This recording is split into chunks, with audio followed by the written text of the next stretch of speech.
Hello to all, hello to everyone watching. My name is Saksham Agrawal. I'm an editor at the Law School Policy Review, and today we have with us Mr. Shubham Jain. Mr. Shubham Jain is a doctoral candidate at the University of Cambridge, an independent human rights and sports law researcher, and he also works with the Center for Sports and Human Rights. He has previously worked with the Center of Sports Law Policy, and today he will discuss with us and critically examine India's national sports policy alongside the recently passed National Sports Governance Act. While the national sports policy sets out an ambitious vision for transforming India, the Governance Act provides a statutory backbone for the same. And today, through this discussion, we will try to find out what are the implications of these two acts. Now, sir, if I'll begin with my first question for you. So the national sports policy sets very ambitious performance targets for India, such as Olympic success and hosting the Olympics in the future. While the Governance Act, on the other hand, emphasizes reforms through various bodies. So, do you see these frameworks in practice, not just in theory, working in harmony, or is there a risk of policy goals being undermined by such governance bottlenecks? Hi, Saksham. Thank you so much, first of all, for the kind invitation to speak on this topic, and also to the whole Law School Policy Review team for organizing the blog symposium. I think that's a fantastic initiative with the new governance reforms coming up. So, great work done by you guys. To answer your question, I think fundamentally the two documents are quite different and with different objectives, but also complementary in some sense.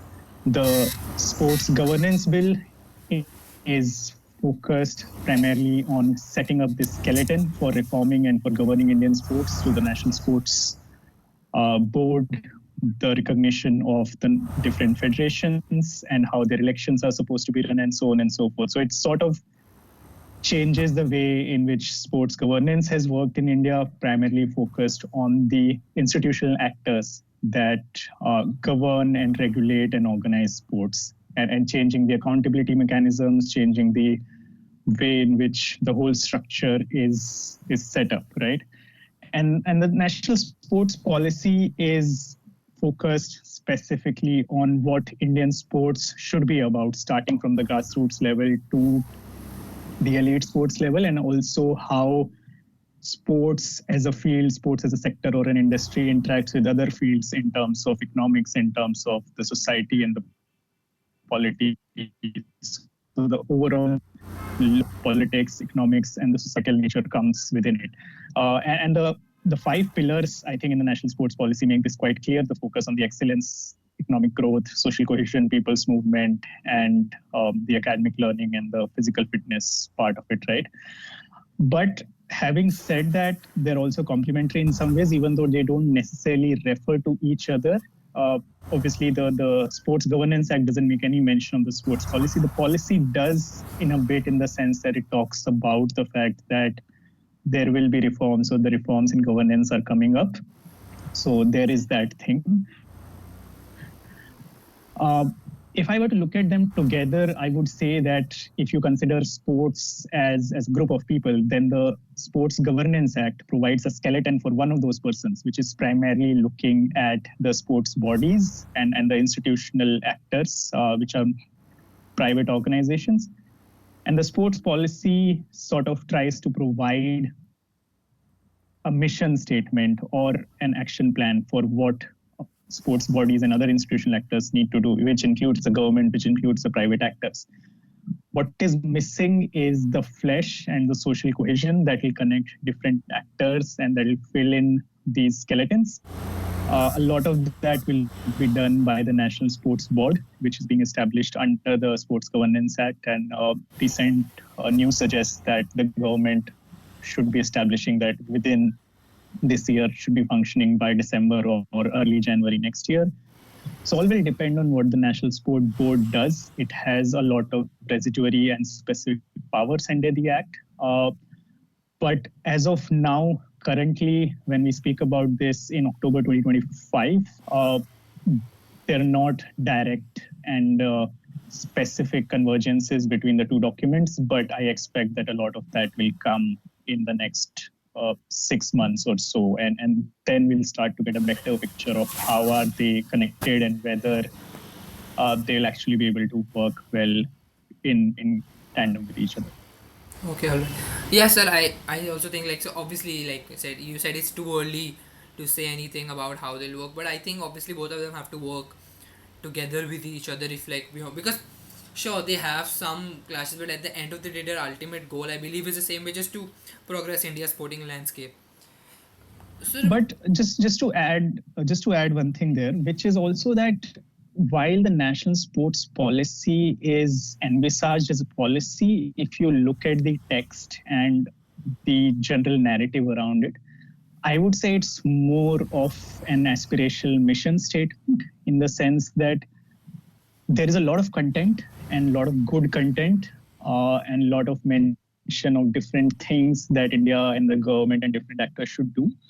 But it is a little thin on specifics of how this will be done, who will do these things. So a policy can only be really effective when it is accompanied by an action plan, by an implementation mechanism, by specific delineation of responsibilities and accountabilities. And that is something currently missing. So even though it is branded as a policy, in my opinion, it is more of an aspirational mission statement at this stage. It will hopefully start taking the shape of an actual policy when we see more of an action plan, more of specific delineation of responsibilities and institutional architectures, and who will do what and how that will come together. okay, all right, okay, that makes sense. So again, like you said, the national sports policy, it's aspiration. It sets out a lot of goals. For us, one of these goals, as we know, is obviously to make India a global sporting contender. But like very specifically, it targets us hosting the 2036 Olympics. So, do you think that this policy would risk, or like this plan would risk prioritizing elite performance at the cost of more grassroots participation and general athlete welfare? Do you think like that this goal can be balanced by making sure that we also don't essentially compromise the development of our athletes? Right. So that is the question, right? Whether all the noise that is being made and all the aspirations that are coming about in relation to sports in India in the past 6 months or 12 months, whether they will really only focus on the elite sports or they will build a people's movement, right? In that sense, on paper at least, the sports policy seems to take all the right measures, seems to be in a very good sort of space in terms of the heart and soul of the policy, which focuses on building a people's movement, connecting it with education, connecting it with a holistic development. But the thing is that if you look at what has been happening in the elite sports space in India in the past decade or so, there has been a lot of focus on building elite sports. Many different civil society actors, Go Sports Foundation, for instance, the Target Olympic Podium scheme, which earlier was private and then became government. A lot of government and private actors through their CSR funding helping elite athletes in different Olympic sports. And the results have been there to see. We have done very well in Olympic sports, even if it is not always translating directly into the top three positions. We're doing incredibly well in world championships in different sports. We're doing very well in youth sports, in many youth championships, both youth Olympics, the youth Asian Games, for instance, and we are also doing very well in para sports, right? The question is, how does that translate into more consistent performances, right? And what is it about the Olympics, right? Why is hosting Olympics such a big thing? That is a question that we need to ask. We keep hearing that India wants to host the Olympics, the people want to host the Olympics, but why? What is it about the Olympics? Does Olympic hosting suddenly make a nation more physically fit or physically active? Not necessarily. So the evidence from many different past Olympic hosts seems to indicate that there is little to no change in the general perception of physical fitness and physical activity in the general population. In fact, evidence from Canada seems to suggest something very stark, which is that general participation levels fall because people see the Olympics up and close and they think that, these are just elite performers. We can never get to that stage. So what is the even point of just engaging in physical fitness, which is very stark and very paradoxical, but that is the evidence. So there is little evidence that Olympics itself can translate into a large scale physical change in terms of the way people participate in sports, which is why something very interesting is to look at how different countries do this differently, specifically the grassroots. And the Norwegian model is very interesting, which is that there is less focus on elite sports and more focus on building a relationship with physical activity and physical activity starting from a young age. For a very large part of their lives, children or athletes in Norway are not given any specific positions till the age of 13 or 14, 15 years old. They're not allowed to specialize in any particular sport. They have to engage in all sports. They are not given specific positions like, you came first, you came second, for instance. So the focus is on the participation. The focus is on doing the best you can. The focus is on developing multiple skills in different sports. You can only specialize after you reach an age where you can genuinely decide for yourself that this is what you want in your life. So in that sense, elite athletes and peak performance athleticism becomes a byproduct of that grassroots.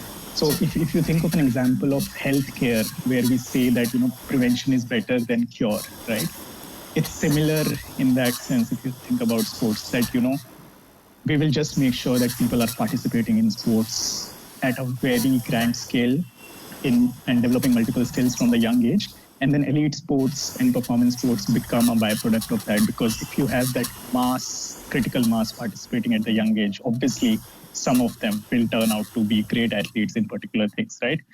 So that is something that needs to be the focus. And at present, it seems that there is a bit of a talk about this. But again, as I said, we will really get to know whether this can happen and will happen when we see more specifics and we see the evidence of actual implementation and different dynamics and cogs in the system working together.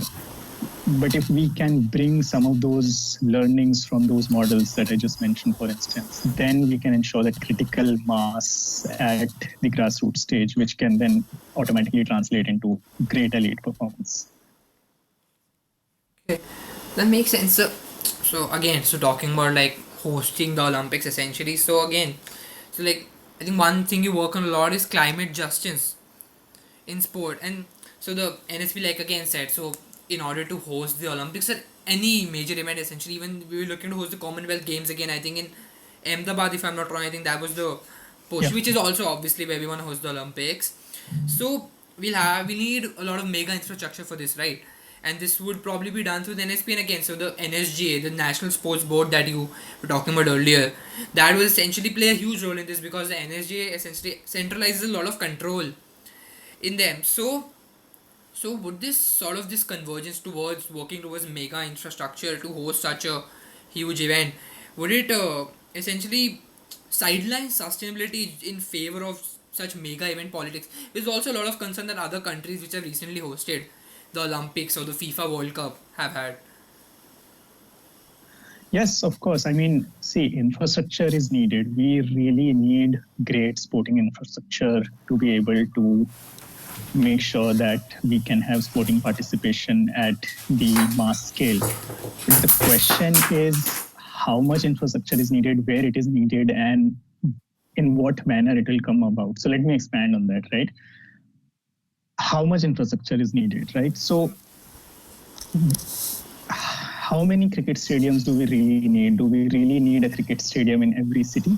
Or can we have more multi-purpose stadiums, for instance, which can host multiple different sports enclaves where you can have multiple sports being played in part of the same sort of setup? Or we spread out different sporting infrastructure across the city, right? So that people don't have to travel long distances to be able to participate. Do we really need stadiums everywhere, which involve mass construction, use of concrete, which is very, very carbon intensive? can we have smaller fields where people can participate at the local level? They don't have to travel many miles to participate through heat, through pollution, for instance, right? Uh, do we need stadiums that are only available to elite athletes, or can we have structures where sporting fields are available for people at the local stage? Again, if I go back to Norway, and I keep going back there because I was there last year and I saw this firsthand, and it was quite an eye opening. I was walking through the city, and you could see that great quality sporting infrastructure was available in every locality, with a running track, with a central sort of field, and a little space for people to sit and watch. And these are available in every community, which is walking distance sort of for most people. And this is true for many other countries as well. So how can we make sure that we have these small pushes for multi-sport fields which are not very carbon intensive, which are complying with sustainability goals in the sense that they increase the greenery, and they are available to people locally, where again, which connects with the mass participation thing. And then we only need big stadiums in certain locations. So that is the question of how much, right? And then the question of where. Do we need everything to be concentrated in one city or one state, right? Yes, there is a lot of push about Ahmedabad hosting the events, but do we need everything in one place? Recently, we have seen different sporting events where there is use of existing facilities in the Paris Olympics as well. While it was the Paris Olympics, a lot of Olympic events did not happen in Paris. They happened all across the country of France, some even many miles away from France, which is a different controversial, especially with the surfing part. But football was happening all across this country, for instance, and different sports where the venues already existed in other parts of the country, they were happening there. So the question is, do we need to build everything new, or whether we can have great hockey matches in other parts of India, for instance, Orissa or Bihar, where great infrastructure for hockey already exists, or shooting in other parts of the country where great shooting ranges already exist. So while Ahmedabad can be the sort of poster boy, so to say, but do we really need elite infrastructure right there concentrated in one city? That is something to consider. So that's the how much and where. And then there's also the manner in which infrastructure push comes, right? Which is connected to considerations of equity. How do we push out people who already exist and have lived on a certain part of land when we try to build these things, right? Are local considerations and the voice of the people taken into account when these things are done, and what they really want, whether people in that locality and environment want a hockey stadium, whether they want a football stadium, whether they just want a playing field, or whether they want something else. Specifically connecting to the climate part, there is also a lot of focus now on these big stadiums, especially covered stadiums, being serving as venues that can serve as refuge points in case of mega disasters like cyclones or floods or insane monsoons. So to build those things within the stadiums that they can serve as venues for community resilience in case needed. So those things can come into sustainable construction techniques, right? Usage of less concrete, for instance, recycling of construction material, sourcing locally so that there is less carbon emission. Those things need to come in. So while the infrastructure push needs to happen, definitely India needs a lot more than infrastructure. We need to ask how much, what, where, and in what manner, and specifically build in considerations of sustainability, of equity, of climate justice in this post, because that is how we'll be able to demonstrate that we really care about holding a sustainable Olympics and Paralympics as well. This is one thing that is consistently missed, and I find this quite remarkable that we keep talking about Olympics, but we never mention the fact that the Paralympics happen simultaneously. And if we are bidding for the 2036 Olympics, it's also a complete bid. So that always needs to be said together. But yeah, that's a sidebar. Yeah, definitely, sir. So again, so like you discussed. So I also had one more question. So what you mentioned, like, so multi-purpose stadiums. I think that was the term you used. I'm sorry if I'm saying it incorrectly. Yeah. So like, no, so we see a lot of stadiums, especially so Even when I watch the Olympics, like the track race is going on at the same time we're having javelin events.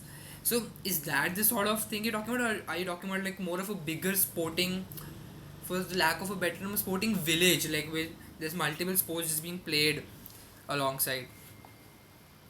I think it's both, and sometimes they're not necessarily different, and it depends on the context and what we really want, right? So, for instance, the Jawaharlal Nehru Stadium in Delhi, which hosted the last Commonwealth Games in 2010, it's a multi-sport venue in the sense that you can have athletics going on in the center, you have the track and field events side, and you can also convert the central field into a football stadium, for instance. So that is the kind of multi-purpose stadium that I am talking about. In some ways, if it's built smartly enough, that could also be converted into a cricket field. But we don't really need more cricket stadiums in the country. I think we have more than enough. So that is one way to do that. But if you go there, you will see that Jawaharlal Nehru Stadium complex also has other sports which are hosted within the facility. You can easily have table tennis tables, for instance, in one location in the venue, easily integrated. You can have squash courts integrated into that. So those things can be easily integrated, the smaller sports which need less infrastructure. And obviously there are other facilities elsewhere in the country where you have 2 or 3 hockey pitches right next to each other. So not really stadiums, but just pitches, right? You have 2 or 3 football pitches right next to each other. You have a few tennis courts where people can come and participate.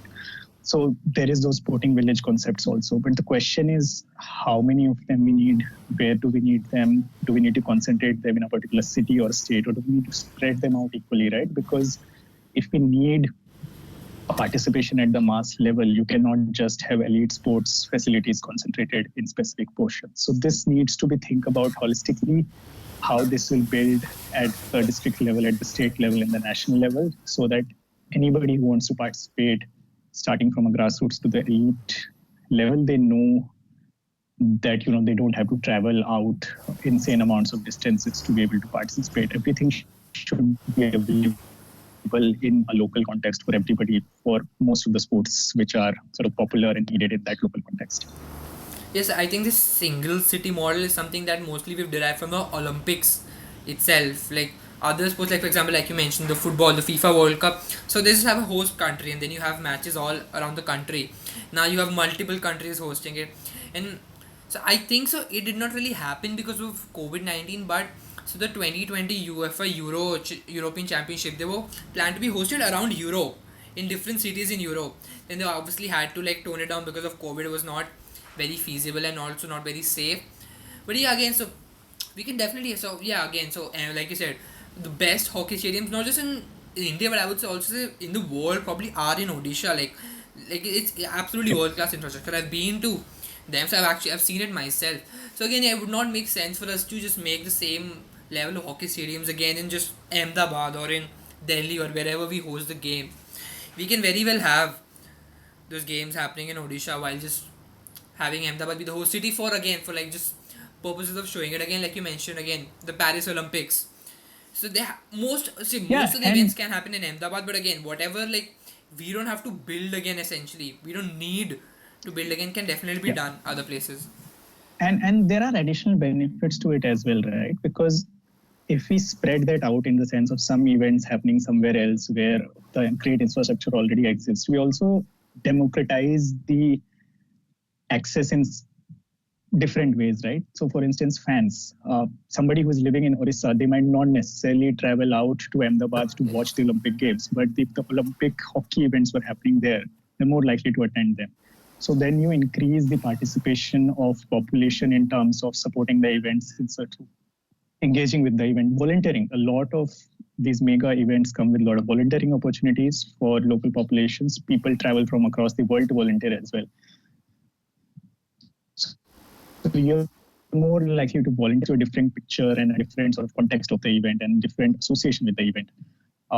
So that increases a lot of athletes feel a different sense of pride if they are playing in their home state or home city, for instance. So you can increase that. You also then reduce the burden on a single city in terms of influx of tourists, influx of spectators, and influx of other officials. So the need to build in new hotel infrastructure and so much more infrastructure that comes with hosting an Olympic Games. It's not just the stadiums, right? You need roads, you need transportation links, you need hotels, you need offices.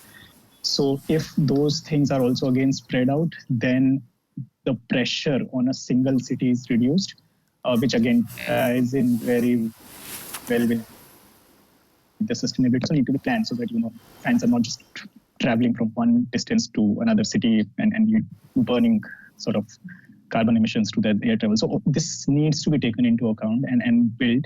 And it also means that the people in that host city, right, there is less pressure on them for competing of local services, right? If so much is happening in one city, the pressure on electricity, the pressure on waste management, the pressure on water, all these things are very, very significant, and they significantly impact the local population who have sometimes not even enough access to the event, but they have to face the burden of these things. So that works for everyone if we spread out and democratize the event and building in those equity and sustainability considerations.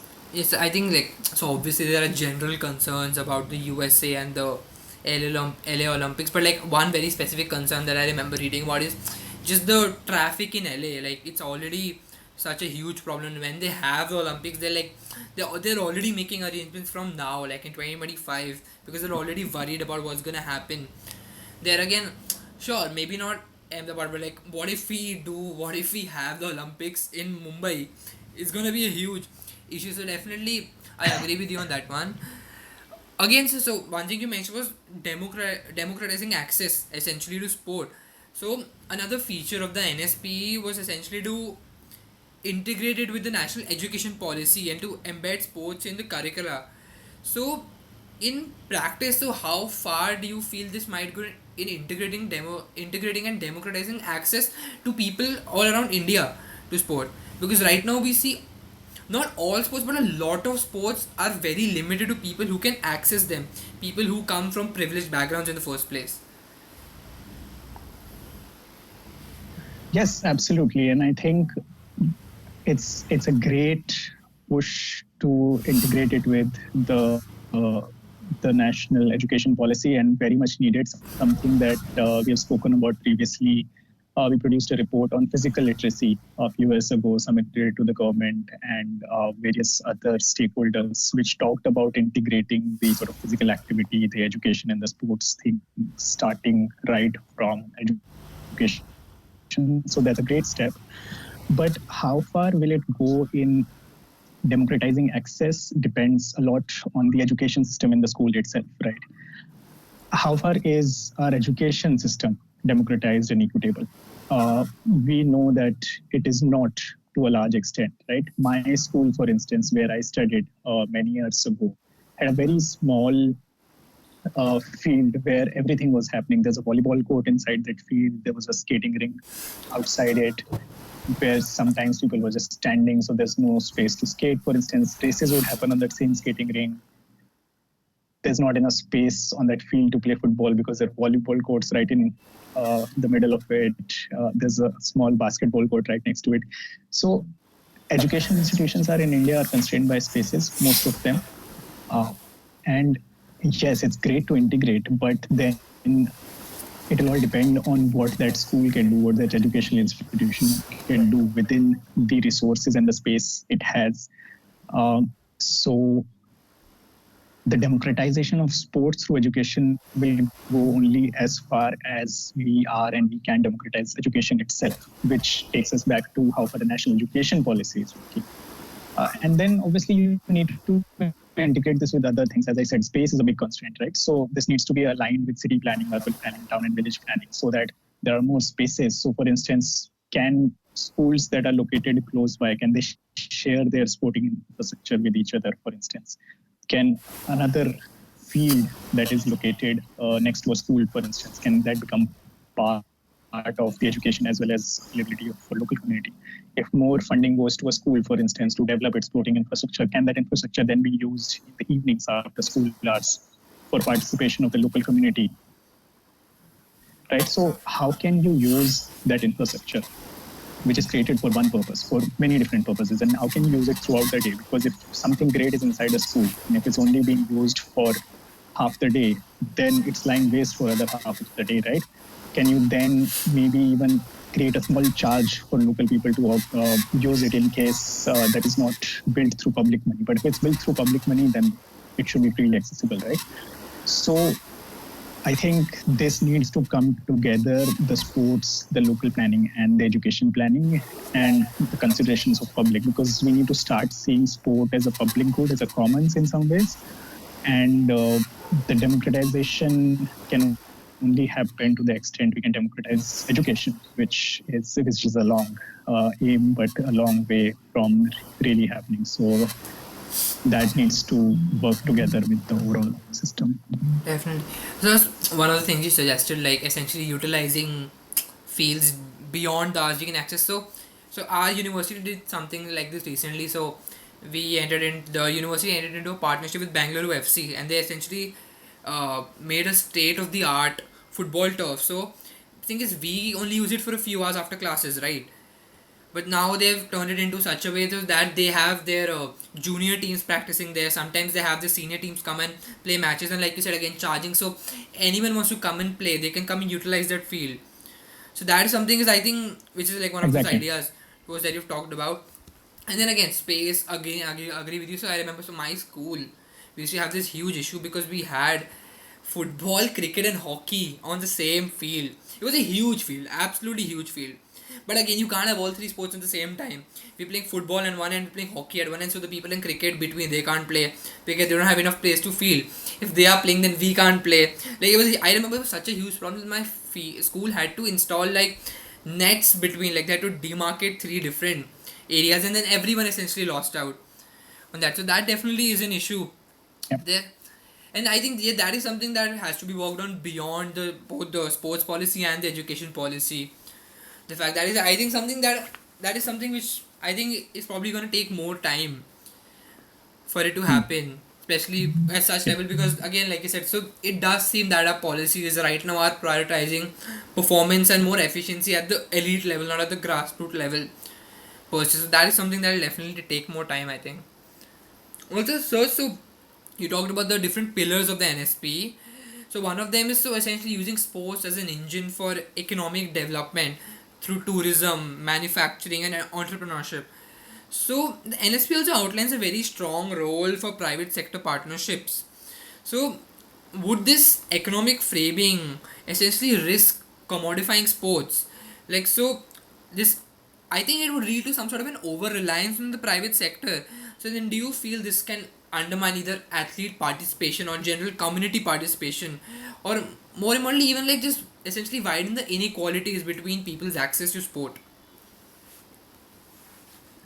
That is a significant issue that needs to be discussed. So to begin with, I think it is inescapable that sport is a commodity already and has been for many decades. I think one historical context that can be referred to is the previous times Olympics happened in LA in 1984, which is when the whole broadcasting and the sponsorship model came about, which has since become the go-to framework for organization of mega events, right? The fact that you can have event related sponsors and specific sponsors. So that was pioneered by the 1984 LA Games. And as with everything American, commodification is everywhere, right? So I think it is inescapable that sport is a commodity in many different ways, especially at the elite and professional levels. So that is something that we cannot go back on, and perhaps we don't even need to, in the sense that sports has acquired the kind of prominence it has over the last 5 decades or so because there is so much money in sports, right? There's so much broadcasting and the sponsorship and everything else. But the question is, how can we make sure that the interaction of business with sports is not leading to harms, is not leading to outcomes that are suboptimal for the people that are the core stakeholders in sports. And I also don't think an over reliance on private actors is necessarily an issue, because it's not as if the state or the public institutions do everything right. It's not as if if it's governed or regulated or delivered by public actors or state entities, that there are no issues about safety or discrimination or anything else, right? Issues around abuse, harassment, human rights, they can exist in private sphere, they can exist in state sphere. The question is about accountability and about responsibility. Both spheres can be equally bad or equally good. To make them good, what we need are transparent structures that make sure that everybody knows what's happening. We need accountability. We need remedy in case of harms that are happening, right? So my issue is not with the involvement of private sector. I think that's very much needed, especially in a country like India, where the state can only do so much with the competing demands that the state has, and the private sector has done incredibly well in the past decade or so, especially with propping up elite sports and how that has, in some ways or the others, percolated down the system. But the focus has been top down, but that needs to become bottom up as we go forward, as we discussed earlier. Private sector has a huge role to play in different ways, supporting through equipment, supporting through creation of infrastructure, supporting through support for promising athletes. And the private and the public and the market needs to work together. So that's not an issue. The question is how we can ensure that there is responsibility, accountability, and transparency attached to these structures, whether they are quasi-public, public-private, purely public, or just private. And for that, I think it will be essential that once the National Sports Board starts going and starts working on what it needs to do, needs to frame those policies around transparency, governance, around considerations of equity, around considerations of human rights, and around all the other things around sustainability, climate, everything else that we have discussed. So those need to apply equally to the private actors, to the public actors, to the partnerships between them, and that, if worked in a perfect way, can take care of issues around human rights and other inequalities. Okay.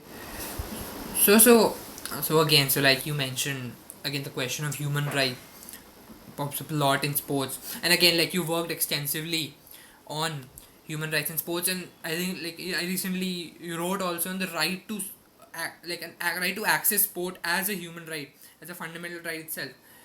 So the NSP and the NSGA specifically explicitly focus a lot on inclusivity in sports. The NSGA itself proposes a safe sport policy itself, but one of the criticisms of it has been that it explicitly does not address the access or the rights of queer and transgender athletes in it. So, from drawing on obviously your experience, but obviously and your work, do you think is this omission significant? Would it essentially hurt them, and is there a need for a complementary safe sports policy to essentially remedy this issue? Yes, I think inclusivity is a fundamental issue that has been persistent for a very long time in not just Indian sports, but sports globally. So, two things here that I would like to say. One is that my sort of focus in thinking about sports governance is around issues of equity, equality, climate justice, sustainability, safe sport, and so on and so forth. Human rights, of course, and the larger umbrella that captures these aspects. You would see that the National Sports Governance Act only includes explicitly safe sport out of all of these considerations, which is great. My view is that the explicit inclusion of safe sport in the National Sports Governance Act is in response to concerns around the Wrestling Federation of India that have been raised in the past couple of years, becoming an international issue with an international civil society organizations talking about it. The National Human Rights Commission of India organized a symposium or a one-day event around that. So that has been front and center, which is why I think the focus on safe sport, though it's very narrow in my opinion, because that only specifically talks about women and children. To me, safe sport is much, much broader than that. It's not just about women and children, very much so, yes, about women and children, because they are more at risk, but safe sport is for everyone. And safe sport is not just about freedom from harassment or abuse or sexual abuse. It's much more than that. It is that whether the sporting ecosystem is safe in a larger way. That are the training grounds giving you a safe space to play? Are the sporting structures safe enough that you are not harassed by anyone who is in a position of power? Are they safe in the sense that you are not being made to play in deadly heat conditions, for instance, or considerations of climate? So safe sport is much broader. It applies to everyone. Yes, you you have specific provisions for more at-risk populations, for disabled people, for women, for children, and so on and so forth. Safe sport has a connection with inclusivity in that sense that people need to feel included. But I don't think safe sport policy is the way for inclusion of transgender athletes. Like, those are different issues. For instance, yes, you need specific safe sport provisions for transgender athletes, but the inclusion of the athletes themselves, that's a different matter. That's a matter of how do you build structures that includes transgender athletes, right? And inclusivity broadly is also much broader than that, right? Inclusivity in sense of whether women are participating in the governance structures and in sports in the same way as men, for instance, whether disabled people are able to participate in the same way as able-bodied athletes, considerations around caste, religion, and all of these different intersecting identities that we are born with or we ascribe to, which have an impact on our ability to access different parts of the society, which includes sports as well, right? We see a lot of inequity in access to various public things like education, public employment based on these backgrounds, and sport is no different than others. So the notion that sports provide a level playing field is something that is not necessarily true, even though we might widely believe differently. So inclusivity is also broader. And then specifically thinking about transgender athletes and queer athletes is important because they have faced a lot of repression, a lot of difficulties, a lot of disadvantage in multiple different ways, specifically transgender athletes in the sports context. So that needs to be thought about in the larger Indian constitutional law structures, right? Because we have judgments like Nalsa, we have judgments that have specifically spoken about queerness and the rights of people who do not necessarily ascribe to the gender binary of male and female. So we have obligations arising from our constitutional law structures. So the inclusion of transgender athletes need to be thought about from that perspective. And it's consistently being debated in the global stages. So that needs a separate discussion, yes, tied to safe sport policy, but it specifically needs to focus on inclusion, on human rights considerations, and the special needs and everything else. So that again is a bit of a miss, in my opinion, in both the Governance Act and the policy. It would have been very ideal and useful if those were included specifically in the mandates of the National Sports Board, and the policy could have spoken more about that. But as I said, let's see what happens in the next 6 to 12 months and what the National Sports Board does about these things and other things. Okay, sir. So based on our conversation today, and of course the discourse around Indian sports in general, because last few months have been very transforming for Indian sports, of course, with the Governance Act, with the Online Gaming Regulation Act. So, like, I think so. I don't remember who I was talking to. Someone who works in the industry. They said that sometimes like decades pass by and nothing happens, and sometimes in a day a decade passes. That is how they compared what happened to sports law in India in the last couple of months. So still looking ahead, so how do you essentially envision the next decade of Indian sports law, the next decade till the next Olympics, which is like 11 years from now? So again, should future reforms move more towards a right-based approach, or do we also at the same time need to double down on governance and performance? Essentially, like, what would be your ideal roadmap to bridge, as you put it, the NSP's aspirational framework with the NSG's legal framework to build the best possible road for Indian sports? Thanks for that question, Saksham. That quote about decades happened happening is often attributed to Vladimir Lenin, I think, though there are some conflicting accounts from Reddit if you go down, which are not able to ascertain if he actually said that. But yeah, that's something that's used quite often in these contexts. I've heard it many times. So coming back to the question around whether the reforms should focus on a rights-based approach or on governance and performance, I think it doesn't have to be a choice and it should not be a choice. Both can and should go together. And ideally, that is how we should work. That should be beyond even question, to be honest. We need to focus on, as I said, a bottom-up approach where we focus on mass participation, focus on making sure the ability to access sports and sporting opportunities is available to the best of quality, to the largest mass of population available, especially contextually adapted for the needs of specific people who face specific kinds of disadvantages.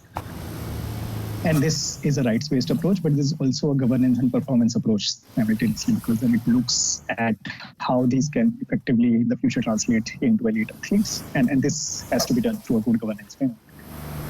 The other things that I would mention, which can help us in realization of this vision, is a multi-stakeholder approach, which is that one thing which has been talked about a lot about the National Sports Governance Act is the focus on athletes and making athletes a part of governance, which is absolutely great.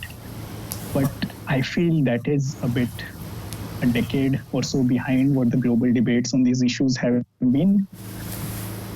We have now moved on to athlete-focused governance, but when the rest of the globe is moving to even beyond athletes, which is that it's not just athletes who are core actors in sports, but also other stakeholders, So, for instance, the fans, the volunteers, the workers, the support staff, local communities where the events are happening, etc., and grassroots communities. So, it has to be a multi-stakeholder approach. Athletes have to be part of that governance, but also these other stakeholders, right?